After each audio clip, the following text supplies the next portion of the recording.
Канадын Торонто хотод дэлхийн уулуурхай хөрөнгө оруулагч нарын хамгийн том чуулга болж тэгэллээ.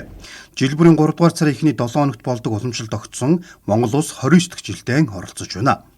Алт зэс газрын ховор элемент зэрэг байгалийн баялагаар ариун нөөцтэй манай улсын хувьд нийлүүлэгчээс боловсруулагч орон болохоор зорж байна.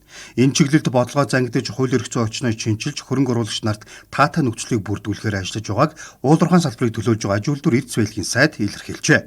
Мөн зэсийн нөөц ариунтай орны хувьд боловсруулах үйлдвэрлэлийг хөгжүүлэхэд онцгой анхаарал хандуулж байгаа. Эрдэнэт үйлдвэрийг түшиглэн зэс хайлуулах үйлдвэрийн төслийг хэрэгжүүлж эхэлснийг дурдсан. Цаашид ган болон бусад боловсруулах үйлдвэрийн төслүүдийг үе шаттайгаар хэрэгжүүлэхээр ажиллаж байгааг хөрөнгө оруулагч нарт танилцуулжээ. Монгол улсын хувьд эдийн засаг нь эрдэс байлгийн салбарт тулгуурладаг. Нийт экспортын 95%, аж үйлдвэрийн нийт бүтээгдэхүүний 75%, дотоодын нийт бүтээгдэхүүний 35%-ийг бүрдүүлж байгаа нь үүний тод жишээ.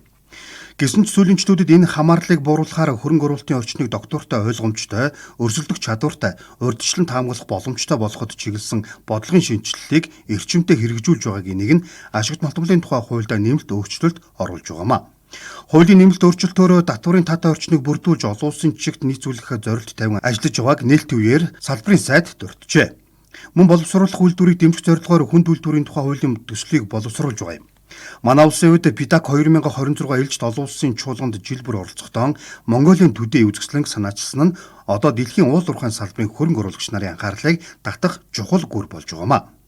94 дахь жилдээ зохион байгуулагдаж байгаа ПИТАК олон улсын чуулга уулзалт нь 3 өдрийн турш үргэлжилнэ. 125 орны 27 мянга орчим төлөөлөгч оролцож 1300 орчим үзэсгэлэнгийн талбай ажиллаж 700 орчим салбарын мэрэгжилтэн экспертүүд илтгэл тавьж хилцүүлэг өрнүүлэх юм а. Энэ удаагийн ПИТАК 2026 чуулга уулзалтаараа цахилгаанжуулалт, эрчим хүчний систем, дэд бүтэц, дэвшилт, үйлдвэрлэл, улам ач холбогдол өгч байгаа тул критикал минерал түүний ханган нийлүүлэлтийн сүлжээний доктортой байдал нь чуулганы бүх хэсэгт шингэсэн сэдэв байх төлөвтэй байна.